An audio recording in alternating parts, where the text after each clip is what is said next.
When you're in a big organization, there are certain levels of frustration that you reach and you can't overcome. And so I had to make some decisions at that point. Hello, and welcome to Beauty and the Biz, where we talk about the business and marketing side of plastic surgery. I'm your host, Maley, author of Your Aesthetic Practice, What Your Patients Are Saying, as well as consultant to plastic surgeons to get them more patients and more profits. Now, today's special guest is Dr. Karol Gutowski. He's a board-certified plastic and reconstructive surgeon with more than 20 years experience, and he's in private practice in Glenview, Illinois, which is a suburb of my hometown city called Chicago. So Dr. Gutowski received his medical degree at Michigan State University and trained in general surgery at the University of Minnesota, then plastic surgery training at the University of Texas Southwestern, and then a fellowship at the Institute of Reconstructive Plastic Surgery in New York University. So he's an international lecturer with 100 publications and book chapters on plastic surgery, and he's very active in plastic surgery professional associations. Dr. Gutowski, thank you so much for joining me on Beauty and the Biz. Catherine, thank you for the invitation. And after so many years of seeing your great work, it's an honor to be a part of this. Well, I was going to ask you about that because I've known you for a very long time, and you started in academia a while back. So do you want to just go ahead and briefly tell your journey from academia to private practice? Sure. When I finished training, and actually even before I was in training, I did want to do academics. I enjoyed the challenges. I enjoyed teaching. I enjoyed the research. And so my first position was at the University of Wisconsin in Madison, which was a growing division with a great plastic surgery chief, Michael Benz. And I had a lot of opportunity there to grow my practice because there were only three of us. I was the first person he hired. There was one other surgeon there. And I got to do almost everything, but there was a need for aesthetic surgery, and nobody else was really willing to do it. It was still kind of growing field around 2000. No one was doing injections. Botox had just become available. Fillers had just started coming around a little bit after that. So I took that on and ran with it. And also, as you may recall, the post-bariatric body contouring started taking off right around that time. Nobody in the area was doing it, so I started doing it. I kind of reinvented or invented by myself some of these procedures as others were doing, and it really took off. The aesthetic portion really took off. But after about 5 years, we built our own aesthetic surgery center. I kind of started hitting a little bit of a ceiling, so to speak, in terms of what I could do at an academic center that has some restrictions based on just the bureaucracies that you see, and not really being able to truly express myself on how I want my practice to go. And it wasn't anything with the plastic surgery division. It was just when you're in a big organization, there are certain levels of frustration that you reach and you can't overcome. And so I had to make some decisions at that point. Do I continue in academics or do I try something different? And as much as the academics was great, I think for where I wanted to take the next step, I didn't think I was going to be able to do that. So I had to decide, do I settle and that's my career, or do I try something different, take a risk? Because every move for a plastic surgeon outside your area is a risk. You lose your patient base, your referral base. And so I took that risk. And how'd it go? Terrible. A risk that I took was also leaving Madison, which is a great small college town, to come to Chicago, where my wife and I always wanted to be. And you know how great of a city it is. But I made the mistake of becoming I was recruited to be chief of plastic surgery at a large multi-hospital system in the North Shore of Chicago, with promises and claims that sounded great. But when I got there, it didn't quite pan out. And within a few months, I realized this is not going to be what was promised, and the practice that I want to build is not going to be here. And I was asked to build really a new division of plastic surgery in this large system with 1,000 doctors. But their vision and my vision of where we wanted to go were totally different. Their vision, as they kept saying, flaps and grafts, do flaps and grafts. When patients called the office, the recording would be, hey, we do skin grafts. Yeah, you see where that is. We tried having a med spa. We tried doing all the things, also reconstructive surgery, but we wanted to build an aesthetic practice. After I hired these plastic surgeons, But after a year, I knew this isn't going anywhere. And it was really another year. These were pretty much professionally the worst 2 years of my life. But you're afraid. I just moved to a new city. Now I've got a son, a family, a home. How do you go off on your own? Not very easy. And so do you just stay with it? Or do you now take a bigger risk where you really haven't built your presence as much as you'd want to after 2 years and just go off? So we finally parted ways. I joined another great plastic surgeon, but it was still not going where I wanted to be. Ultimately, within a few years, I had my own practice. And this was the day that we made that decision. And when I say we, it was actually my wife and myself, because my wife was not in the medical field, but she was helping out. And one day she looked at me. She actually came to an office with some surgeons that I was working with to help out. And after spending a day there, she looked at me and said, we can do this better together. Didn't know what to think of that. I said, if you're serious, let's do it. And within a few weeks, we decided we're going to do this better together, even though she had no medical background. She has an MBA from the University of Chicago, which was very useful. And so the first day that we were off on our own, she says, look, failure is not an option. We're going to make this work. Keep in mind, I had no office. I had no employees. But what I did is I already had established some referrals, but not from other doctors, but from other med spas. I became a medical director of 4 med spas that needed, they approached me and they said, look, we know what you're doing. We know what we know what you're doing. We need your help. They had the lasers, they had procedure rooms, they had the fillers, they had the patients. I had nothing other than Ellen, my patient care coordinator and manager, and my only employee. And Ellen's your wife? Yes. Yes. And so what we did is these 4 med spas, one was downtown, the rest were throughout the city, was actually perfect because I could capture patients in all those areas. I built my own website, crazy as it sounds, got on WordPress, didn't know anything about it, but I knew how to put before and after pictures up. And I was also, back when Real Self was actually useful, I was number 2 or number 3 in the Chicago area on Real Self. Why I'm telling you this is things change. While Real Self helped me build my practice 10 years ago, I think it's useless now. So one thing we got to consider for those of you who want to go off on your own is the strategies you have now may not be the same strategies 5 years from now. Things change. For me, Real Self was good, and being a medical director at 4 med spas, essentially using their space for free and having access to patients, was very good. The crazy thing, after my first year, I realized how I was doing financially. During that first year, I never looked at my numbers, so to speak. I figured if I break even, I'm okay. Ellen, my practice manager, we're off for a run because we tend to do our business meetings while either running or biking, says to me, so how do you think your first year was? I said, I don't know. So she tells me some numbers, and I said, that's not a bad top line. That's not a bad gross. Well, how do we do for net? She goes, no, that was your net. Wow. That net was the most I've ever made working in academics or as an employed chief of plastic surgery at a large healthcare system. That was a shock to me. A shock that while we were running, I literally screamed, and like people were looking at us like, what's wrong? And it hit me. By doing some things yourself, by eliminating unnecessary overhead, unnecessary people that you're paying as an employed surgeon or an academic, you're feeding all these other people who had no value to you. You control your real estate, you control all your spending, you can do well. The next year, things were a little lower because then we actually built an office. I built an OR. But ever since then, the numbers just kept going up. And even during COVID, when we thought, oh, we're shutting down, it turned out to be our best year. And every year has gotten better. Nice. Why did that happen? We took our destiny into our hands. No one else makes the decisions for us. I let Ellen take care of the business. She lets me take care of the patients. We talk every day.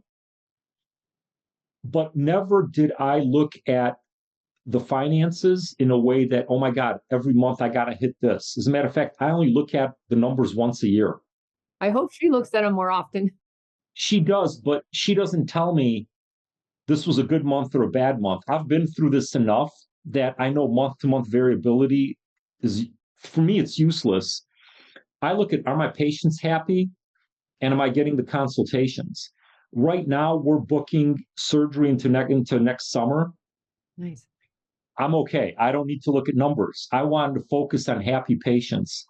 And sometimes at our staff meetings, when we get new staff, they'll say, hey, what are our goals for the month? How much product do we need to sell? Or what are the financial goals? I actually tell them that's not a goal. Our goal is to have happy patients, leave good reviews, tell their friends, and so they keep coming back. Our injectable patients, if they're coming back, that's good enough for me. I don't need to every month make 10 or every year charge them 10% more. My approach to patients is actually to educate them. When people do consultations with me, whether it's for a filler or for surgery, they get an education out of it, a true consultation, and I leave it up to them. What do they want to do? We don't do this stuff where if you book today, you get 10% off. That's not us. We don't put pressure on people. We want them to think about it and then decide what they want to do. That's actually worked for me. No one ever feels pressured to do surgery. People feel like they got educated and they feel probably this guy knows what he's doing. Right. So that's kind of how I got to it. The scariest part was going off on your own, but the rewards are amazing.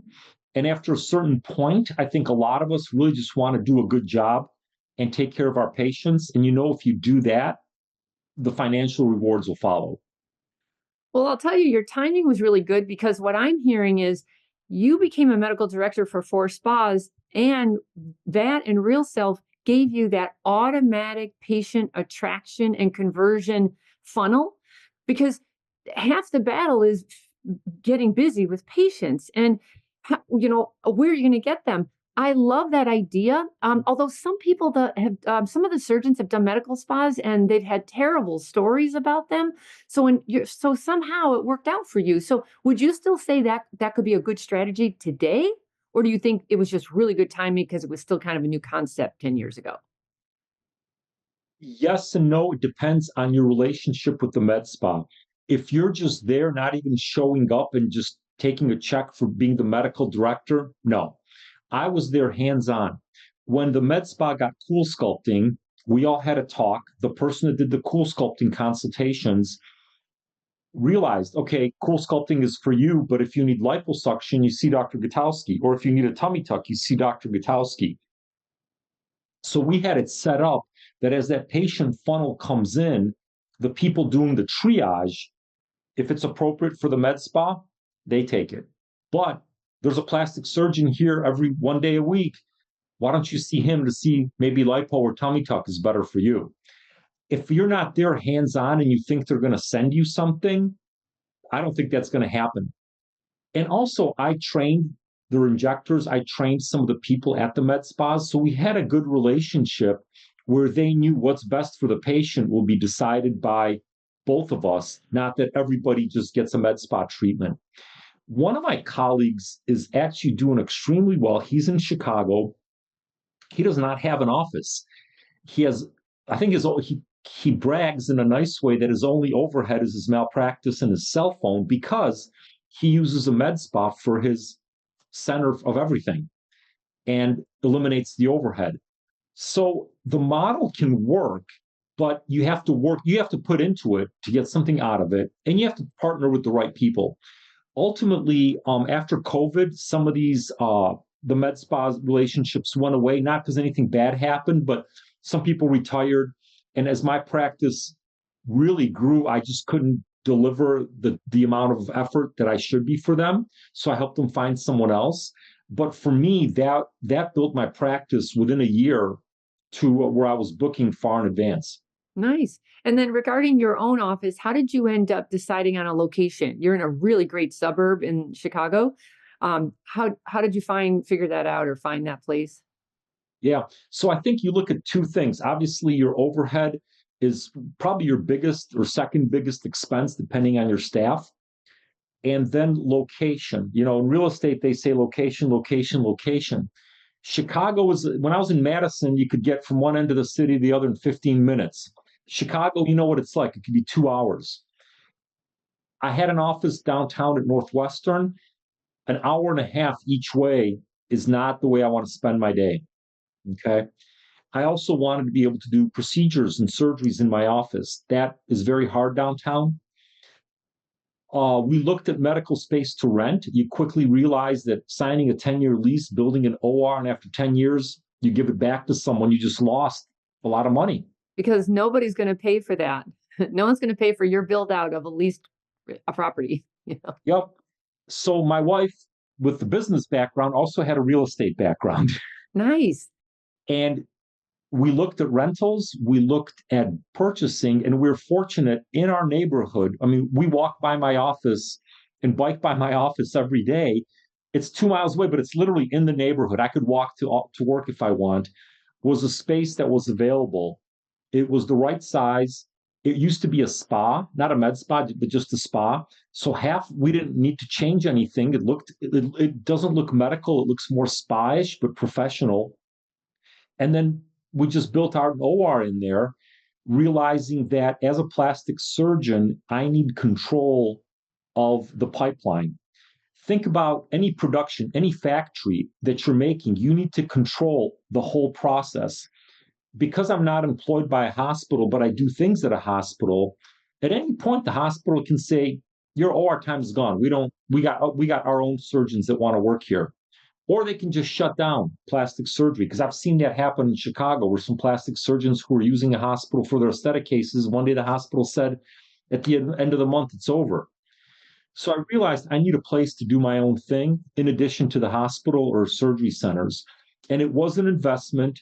I think you can do it at a reasonable cost, but I do a lot of cases now awake under local anesthetic. I do them in my office. Today I did a bleph. I walk out, I see patients. I go back in, do some other minor procedures. I'm not running to hospitals. And the fact that it's 2 miles from my house means I'm there in 5 minutes. At any time, if a patient has a problem, I just say, text me when you're 5 minutes out. I'll meet you at the office. I don't spend an hour and a half in the car. I spend 10 minutes in the car now. So location is, if you don't want to waste time and you don't want to waste money renting someone else's property, and after 10 or 15 years have nothing to show for it. The flip side is you become a landlord. If there's a break, you got to deal with it. If there's a problem, you get to deal with it. But those are few and far between. And at the end, you've essentially got property that now you can sell or rent to someone else. So you bought that space, that spa? Yes. Excellent. I'm telling you, on this podcast, every doctor who has a regret, it's that I didn't buy the building. So kudos to you. It's an asset they can't take away from you. They can't unrent it from you. You have full control over that. And I love the idea of the short commute. I just think for your own mental health, what a great idea. Yeah. I have to admit, though, my wife, actually, it's a condo building. We bought half of the lower floor. A few years ago, the whole floor was available, and she told me to buy it then. I was afraid. Women are smarter in business, I'll tell you. Had we bought the whole lower floor, 10,000 square feet, we would have paid for what we later paid for the 5,000. You should have called me. I would have told you. I'm a good cheerleader when it comes to real estate. Yeah. I know, because they're not making more, and it's in a location they're not going to build anymore. So really, I should have bought the whole thing and subdivided, and I would have essentially had a free office. But you learn. Right. I think as plastic surgeons, we are not trained in business. We're not trained in watching out for our own interests. And when you become employed, they charge you crazy rents, which are not sometimes market rates. They charge you more, and they're just taking that money from you. And when you retire, you have zero to show for it. Well, when I Google Glenview, Illinois, it's the most high-end, crime-free suburb of Chicago. Like it was like, it won like all the awards, and everyone seems to live there. If you do the Google map, or the world map, it's just house. Like it's a great location. So congratulations on that. Yeah. Thanks. So you also built a med spa called A-Fresh. So I take it you're no longer with any of those other med spas because now you have your own internal med spa. Is that correct? So I actually had the four of them going, and I built my own. Mm. At the other ones, I had enough mid-levels and estheticians that it worked very well. After COVID, a lot of things happened. At one of the med spas, the person that was there, she had a great run. She decided, it's time to retire. And I'm like, you know what? Perfect. That ended that one. At another one, the owners were kind of, they thought it was a time for them to retire. So that was a good time to pass it on. So it's slowly over about 2 years. I pulled back from the other med spas, but I never left them hanging. I said, you know what? Let's phase out in a way that works for you, because I get it. It's your business. It's my interest too. And at the same time, mine just kept growing to the point where I really couldn't be away from our practice. We were just so in demand in our Glenview office. So it was just a slow transition, but it worked out pretty well. Were they good surgical feeders for you after you built your own? Because now you weren't visiting them as much, right? So that's what I still had to do. Even there was one that I just went to like every 3 weeks, but we lined up 40 or 50 patients for fillers and injections in one day. So I would get there before 8, stay till 6, every 15 minutes. But those patients, now I was injecting them for 4 to 5 years. They were flipping a surgery, because another thing people need to, there's some surgeons that feel that doing injectables is beneath them or it's not necessary. Early on, totally untrue. Every time you touch a patient, every time they have a good interaction with you, every time you do something good for them, they're going to trust you more. And after 5 to 10 Botox injections or fillers, they're going to be ready for that bluff. They're going to be ready for something else. So, yes, these were all good feeders because the patients trusted me, and I never pushed it. But maybe after a couple of years of injections, they'd say, "What do you think of my tear troughs?" I'd say, "Well, you could do fillers, but if you want a long-term option, maybe we need to do a bluff. Hey, whatever you think is best." They trust you. So yeah, they did feed it. They kept feeding very well. Nice. Nice. Tell me your staff, the team you've put together or surrounded you. Is your wife still involved? Hopefully. She does oversee everything, and sometimes that can be a good or bad thing. They call it, the spouse in the house. I think because of her business background, she knows how to play the game. Maybe not play the game, but she knows how to work with the team, with them knowing that it's a spouse. And she also can distance herself from my relationship to make sure that the staff is taken care of. We do have one front desk person who answers the phone. This is probably one of the most important people in a plastic surgeon's practice. When you're employed, a big academic center or hospital system, they use call centers. Yeah. When those patients call, they ask about Botox. The call center doesn't know anything about it. I learned from some other plastic surgeons that I visited that person picking up your phone is critical. So it's not the least experienced or the lowest paid person in the office. And that person is probably going to be at that position until she retires, because you want someone good and experienced there to make sure that when the call comes in, they book a consultation. Not just book a consultation, but they know they made the consultation with the best plastic surgeon in the area. And that's their job. Then we were fortunate to have a part-time retired nurse who can do a little bit of everything. Then we've had mid-levels, but they're kind of young, so they get married, they move away. So we hired a married nurse with family here, so she's not going to move away. And then we have one person who's in nursing school, and we had a great esthetician. She got an opportunity close to home. We totally got it. So we're looking for an esthetician right now. So I don't think we're not like the biggest practice, but we're the right size for what I do. How important is the non-surgical and the surgical? How important is it to have both? At this point in my career, I could probably give up the non-surgical and I'll be fine. But I like doing it. It's easy. A day of injections, no stress, no worry, no phone calls. I like doing it, and I'm still trying to keep that part of the practice up for two reasons. One is maybe as I slow down and phase out, maybe that's what I want to be doing, not surgery anymore. The other reason is my nurse that I just hired wants to do that, so I want to make sure she's got something. And then finally, if I bring a partner on board, that's actually a good thing to transition to a junior partner. I could foresee a time where a plastic surgeon may say, you know what, I am so busy with surgery that I need to either delegate this or maybe not offer it. And that's normal. If you want to progress in your career, sometimes you have to give things up to get more of what you want to do. Right. I think when you're starting out, I think it's critical to do it. At some point in your career, you need to reassess, is this useful for me? Do I enjoy it or do I give it to someone else? And also financially, does it make sense to do this? I can tell you financially, if you do it right, it can be very rewarding. Yeah. What would you say is the biggest challenge of running a solo cosmetic practice? Yeah, it's 24/7. Um, it limits a little bit sometimes how much I can get away. Although, yeah, we go on vacation, but it's all, yeah, okay, who's going to cover for you? Although not too bad. Um, but you're carrying the weight pretty much. It's all on you. There isn't someone else I can say, hey, this is your responsibility. I don't want to hear about it because it's all my responsibility and Ellen's responsibility. However, would I rather have that or what I had before? I'd rather have this. I make my calls. If I make the wrong call, I suffer. If I make the right call, I get the rewards, and I've learned something from it. But when I have other people making the call for me and they screw it up, I suffer. Right.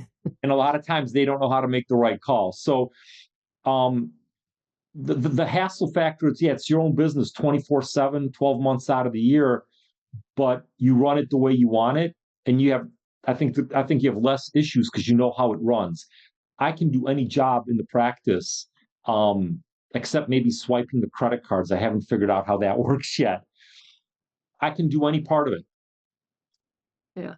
I would just keep remembering why you did this in the first place, because the thought of going back to what it was, that always keeps me looking forward, going, nope, I'm happy with my day-to-day problems because at least I know what they are and I'm responsible for them. So there's a lot of autonomy and freedom in just doing your own thing. So One other thing that is in a small practice that is almost non-existent are the politics and the machinations that you may encounter in large organizations where you think you're all on the same team, but people have different competing interests while they may be in your department, in your division, or outside.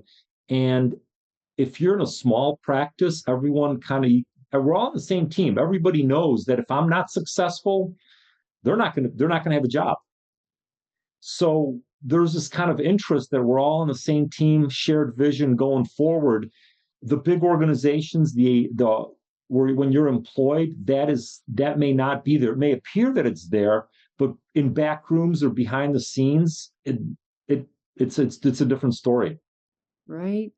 Any big mistake you made that others could learn from? Well, there's always I purchased $100,000 laser device that didn't work. Okay, we got one of those. And we did it. I thought I researched it. I'm kicking myself in the butt when I think about it. But you know what? We also extricated ourselves from it very quickly because I realized I'm wasting time on this. Mm, Now what we do is we rent lasers. In Chicago, there's a great guy who services the Midwest. When we have a laser day, he brings 6 or 7 lasers in. We line really? up a bunch of patients. We split the cost, but he's responsible for bringing them, maintaining them, buying them, whatever there is. I don't have to worry about anything other than shooting that laser. So one of the lessons is be careful on the things that you buy. Small ticket items, fillers, microneedling pens, not a problem. You buy something big, you're a slave to that machine until you pay it off. You're kind of working for the company. I think people don't realize that. Um, we've purchased some very good things, but that one I really that was a big regret. Another regret is probably not being more on top of my website company. Uh, that is a whole nother issue when we talk about marketing, how much of an internet presence you have. I'm a little bit too trusting, and as our company got purchased and taken over by other people, and I watched the degradation of my rankings. I didn't jump in fast enough, and I was too trusting. However, we all know changing website companies takes a lot of effort, rebuilding a new website. And so I had to decide, okay, is it worth my effort right now with how busy I am to now redo another part of the practice? Um, I wish I probably would have jumped on that sooner. I would just start calling the CEO, the CFO, call the C-suite people and start complaining because, boy, making a change if you don't have to, it's just, if it's still salvageable, it's just such a hassle. And then, does it screw up your rankings? You have to start over and all of that. We did that. A new guy came in, a new CEO making promises, but they always say, with websites, you're not going to see a results in 6 months. And then 3 months down the road, you're like, well, I haven't seen even a blip. Oh, wait, we're still working on it. We're fixing this. So now you're spending hours looking at new website companies, but you also know that that's going to be an investment. I'm also booking surgery into next year. So how much more business do I need? These are good problems to have in a way. The alternative is when you're employed by a hospital system, they have a generic website that is useless. Um, so that's the price you pay. My advice would be yell louder to get some service, and hold them responsible and meet with them once a month and let them explain what they're doing for you. Just someone's got to be responsible. And I have noticed, like with anybody, who's ever in your ear gets most of the service, and it's just too bad. But if you did need some help with that, let me know. I certainly can Well, I recommend appreciate it. groups that I totally trust. Let's talk about marketing again. Are you still involved with Real Self, or you've given up on that? Eh, so one thing my wife tells me is I sometimes have FOMO, fear of missing out. And because this is a common thing that happens, I've uploaded 1,000 pictures there. I've answered their silly questions years ago. It's hard to pull out. Yeah. And yet I know I'm not getting a lot of business. So we've got the most basic package. And I think we actually had a talk last week. Probably next time the renewal comes around, I'm pulling out. Real Self 10 years ago was it. If you were the Unbelievable. top five in Chicago, that could make your practice. They're useless now, other than a repository of photos. The And business, reviews. Do you have any good reviews with them? I will say, I think there's still some life in the Real Self reviews. you know what? That's a good point, but I don't know if they help your Google rankings. I'd have to look. Do you They know if that? would. Yeah, no, the reviews, anybody's reviews are super helpful. Of course, Google reviews are the best, but I would say Yeah, Real Self is still a good, reputable uh, entity that Google turns to see if you have any authority. So that's the one part that I would still say. I don't like to talk about other vendors, but in that case, I wouldn't throw the whole thing away if indeed you're getting something from them. But again, your internet marketing people should tell you that. You know, yeah. you I should be able think to see. that you're raising a good point, because I think there's also some regional Mhm. variability in how useful Real Self is. So whoever's listening, you probably got to look at your market and see if that's still a useful marketing Right. tool to spend money on. Um, and we track where our referrals come in. We don't, just a lot of people don't come in, but maybe keeping it for the reviews is something that's useful. Maybe, yeah. What about differentiation? Because I noticed, so I'm on your website and I'm saying, how is he differentiating himself? And you come right out and say it. You do a drainless tummy tuck. Nobody knows what that is actually until they've had it done. But if you could explain it, that's a really great thing. Nobody wants that drain. You also have a rapid recovery breast dog. And again, we love the word rapid recovery. I will pay more for rapid recovery just to get me up again much faster than if you can't. And then you do the awake procedures. I find that super interesting because how's that going? Are the patients liking it, loving it, Yeah. hating it? So let's talk about that one first. Yeah. There are many things that you can do awake, and we're seeing more talk about facelifts awake, neck lifts. I do eyelid procedures awake all the time. I do neck lipo all the time. I can do breast lifts awake. I've done breast reductions awake. Mini tummy tucks, I only do those awake unless there's something else being done. I've done awake tummy tucks. I do arm lifts awake. Thigh lifts I've started doing awake. There's a few things you need to do. You need to learn good tumescent technique, and I've actually published a paper on it. And if there's anyone out there listening later, if they want to talk to me, I'll take a phone call and an email. And we're hoping to teach some courses on this at ASPS next year. There have already been some courses in the last 2 years. There's a population of patients that don't want to go under anesthesia for whatever reason. And also sometimes if people are doing things awake, it's almost, well, it's not really surgery. I'm having an awake kind of thing. I capture that, and then those patients tell their friends, I had an arm lift awake. The doctor was talking to me the whole time, and 2 hours later, my arms are smaller. I didn't even have to go to the hospital. That's a practice builder. It takes a little bit of time to learn how to do this, but not that much. The more you do, the more comfortable you become with it, the more you can keep doing. Patients will seek doctors out who offer awake procedures because it also saves them money. Obviously, going to the hospital is more expensive than doing it in your office OR. So I think if a plastic surgeon does want to differentiate themselves and they feel comfortable with it, starting off doing awake liposuction, awake mini tummy tucks, in selected patients, they'll get a following just because of that. I saw at our last meeting we just had in San Diego, I went to that awake deep plane facelift, and I thought, holy cow, that just seems so intense. And so you're not concerned that like you have to talk to them and do surgery at the same time? Oh, it's usually small talk. Okay. Actually, I have a staff there. They actually do a lot of the talking. Good. Sometimes the patients just bring some earbuds, and if it's below the neck, they listen to. But I've had people be on work phone calls while I'm doing their liposuction. So we got this down. And if you buy some Pronox, which is nitrous oxide, that helps patients. Yeah. You learn how to use a limited amount of medications to calm them down. Not a lot. You want them alert.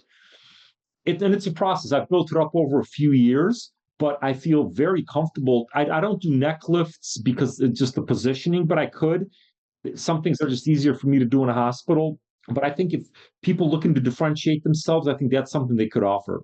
I completely agree. By the way, when I was looking you up and doing some research, your competitors, so you're Dr. Gutowski. You have competitors named Tarowski and Czukowski. Are you kidding me? Is it a Polish neighborhood or something? So Chicago has the largest population of Polish people outside of the capital of Poland, which is Warsaw. So there's a few Polish-speaking plastic surgeons. Interestingly, Dr. Tarowski, who's I think 6 miles away from me, I think a few times patients have shown up to the wrong office when they've got recommendations. But no, I don't feel like I'm ever competing with anybody. And the fact that I speak Polish because I was born there is another thing that differentiates me, because a lot of patients will come because I'm from the home country. I can do conversations in Polish, and that builds another level of trust. And so some patients seek me out just for that. I know I grew up in a Chicago suburb, and it was Irish, Polish, and Italian. And my best friend was Mary Beth Pozluzny. And I loved Polish pierogies or whatever they were. I mean, I love the food. It was excellent. Yeah. So tell me about the patients as in trends. And if I'm not mistaken, don't you do the hot topics? Do you participate in the hot topics at the medical meetings?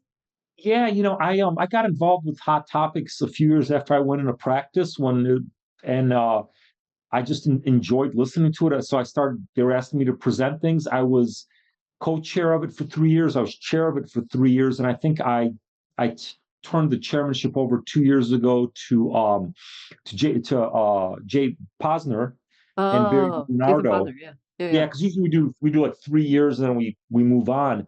That is, I think, helped my practice evaluate new technology and kind of sift through the BS of what's coming down the pipeline. Because you've probably sat in on Hot Topics a few I times. can't even get in the room. It's the most popular session ever, every year. Yeah. And some of the things there never pan out. Some really grow into something big. But it gives me a chance to see what's coming and decide, is this going to work for my practice? Obviously, you got to do more research than that. But because plastic surgery is very innovation driven, I think it's a great program. It's been a lot of fun. I've been involved with it for 20 years, and I think I still will be. I think for people listening to this, you do need some source of information as to what the future holds. What's coming down the pipelines, because your patients are going to ask about it. So Hot Topics is a good place to learn about that. Anything in particular hot right now in your world? Well, I think all the fillers are Me Too fillers now. Yeah. All the neuromodulators are just another version of another modulator. I think one of the things in the aesthetic space, we are looking at regenerative medicine, but what that exactly is and the data on that, I think still needs a little bit of work. And then there's, of course, the energy devices, which we're all looking for the non-invasive fat reduction, skin tightening, but I'm not quite sure they're to the level that I want to offer to patients. We keep kind of seeing these, they come, maybe this isn't the one. I think if you go to Hot Topics, you can actually figure out where it can work in your practice and where it's not going to work. I think there are some new fat products off the shelf that are worth considering. I've adapted one of them in my practice, but it's slow. It's a slow process on all these things. Whatever happened to stem cell research? Are stem cells in or out? I think it's even a little risky. The FDA does crack down on some people offering it, and I remember probably 10 years ago, I think we wrote a position paper on stem cells in plastic surgery that really there isn't a lot of evidence there, and you have to be careful about what you promote. I think people that are promoting it, I think they don't have data to support it other than their own results, and whether it's just the fat that they're using or what, I don't know. I think there's still a lot of research to be done, but I think we're on the down part of the curve about its excitement. Mm-hmm. I think it's got to go back to the lab, and people are going to have to come back and really find the indications for it. Mm. And then what I think has replaced it is eczemas? Exosomes. That's all I hear about, so what's the story on that? I think that's a really good question. They're pushing it. It's being marketed.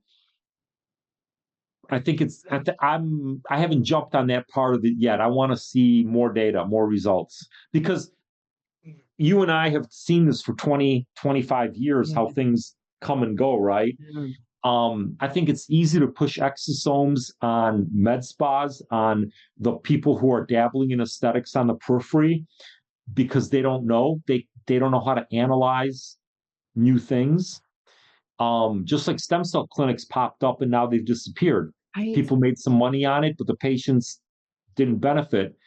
I think we still have need a little bit more information on who benefits from it and which exosomes and why. Right. I think you're right. Let's talk about social media. That seems to be the happening marketing channel. Where are you at with that?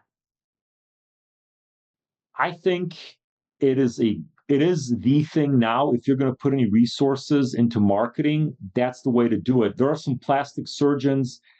First of all, they're good plastic surgeons, but they really killed it on what they were doing on social media, whether it's little dances or humor, and they've got results to back it up, clinical results, but they got noticed, I think, because of what they were doing, the humor, the whatever it was.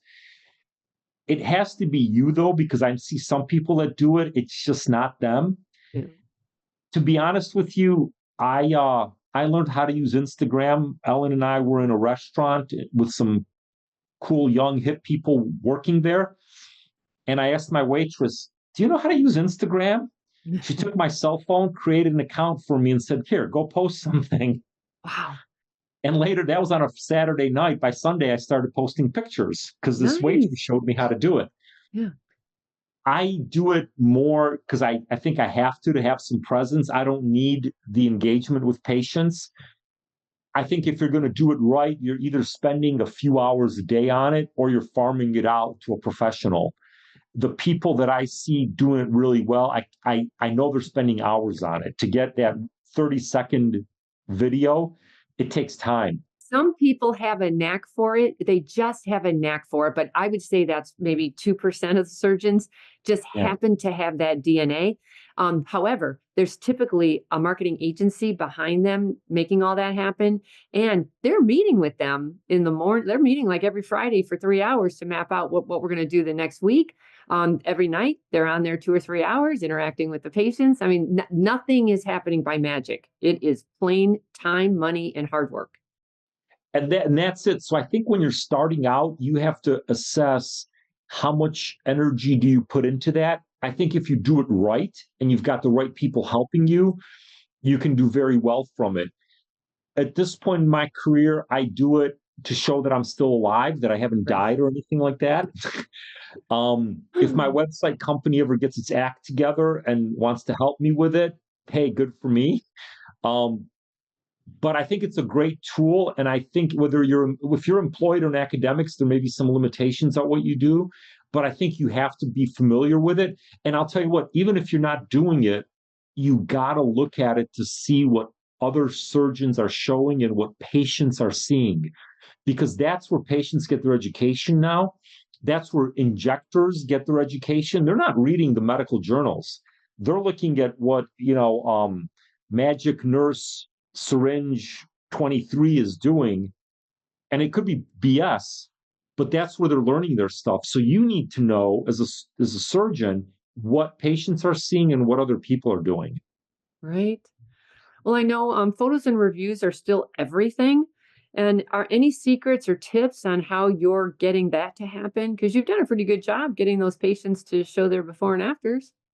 Yeah. And the sad thing is, I've got probably 1,500 other before and afters that my website company says you can only put so many on, and it takes time to put them on real self.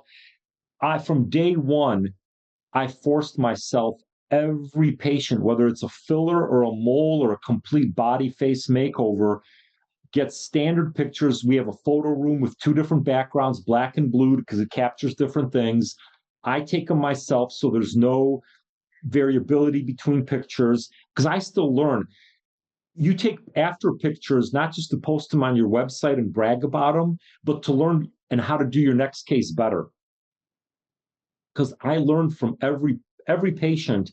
And when I come home at night and I'm sorting my pictures, I'm like, you know what? I think I got to change this. I think I got to do something a little different next time.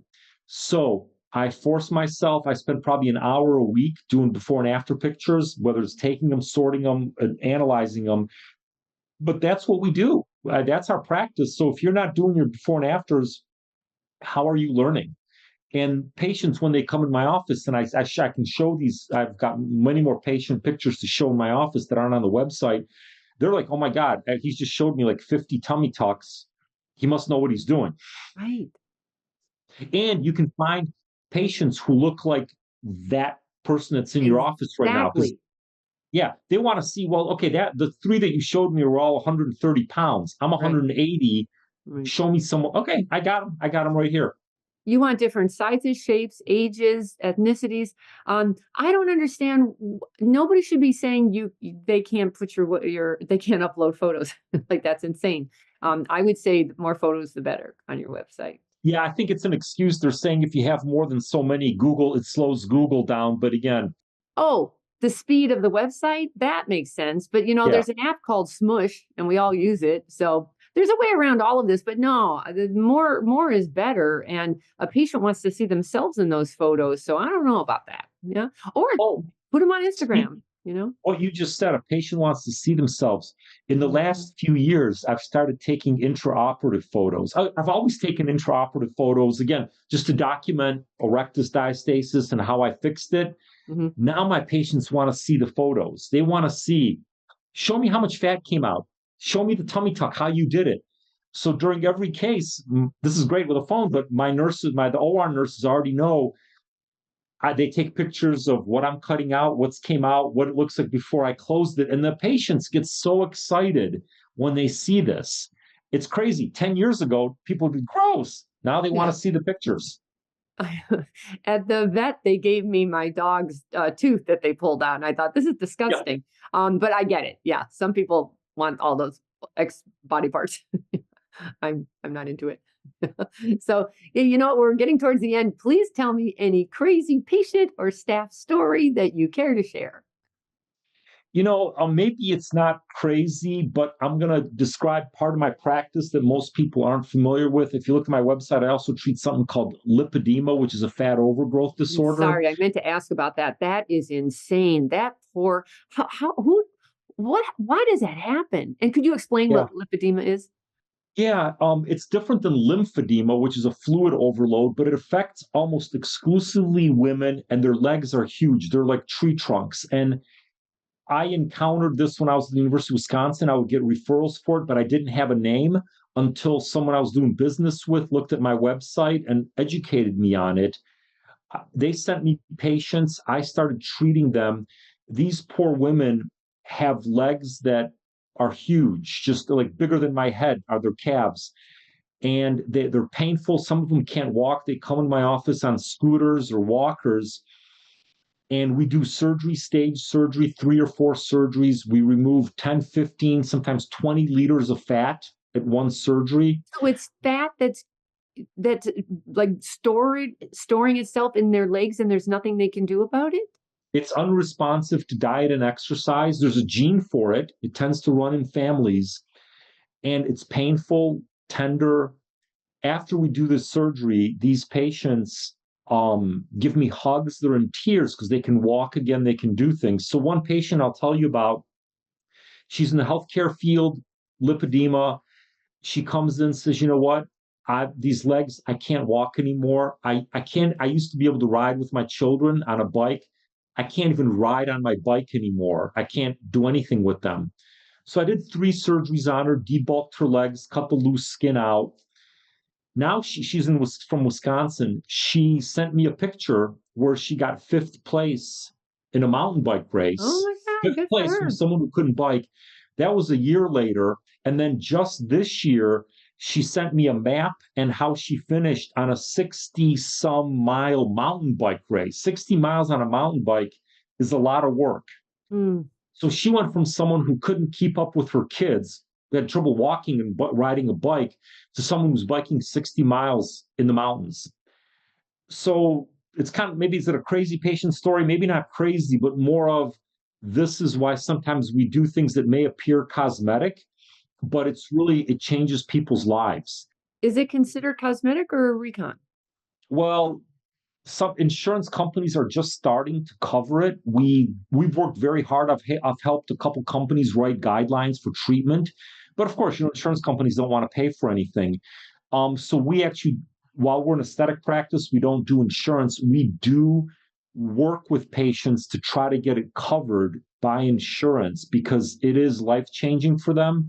They can go back to work. They can walk. They can do things. So that's kind of my more of a feels good patient story, which we see here every week after we treat these patients. Oh, you have some incredible transformational photos on your Instagram and your website. It's just shocking. Those poor people. I mean, I didn't realize how extreme it can be. I've seen a little of it, but nothing like some of the extreme cases you have. So congratulations. Last question. Tell us something we don't know about you. Well, I think, looking at my gray hair and my receding hairline, most people wouldn't think that I'm actually pretty active. I've done Ironman triathlons and I still do some triathlons on weekends, but I do a lot of time spending on a road bike now. I tend to bike every day before work, 15 to 20 miles. And I try to put in about 100 or 150 miles on my bike a week, unless it's like deep snow. But I just got a bike for the winter a few weeks ago. So now I've got a big, thick bike. I'll keep biking probably year round. So yeah, I'm kind of, and actually next year, with a little bit of luck, I'll be biking the Tour de France route in France. Good for you. Nice. On Instagram, you can tell you're a biker. Yeah. Yeah, you're Yeah. into it. Good for you. So, if anybody wanted to get a hold of you, I know that your website is Dr. Gutowski. So it's DrGutowski.com. Any other email or text, or what's your DM? You know what? Most people go through that. There's a online inquiry form. I answer all the inquiries myself. So if someone contacts me, it comes to me first, and I reply to everybody, and we can help people out. I would say half of our surgery practice is actually from out of state, so we are used to people coming in from outside the area.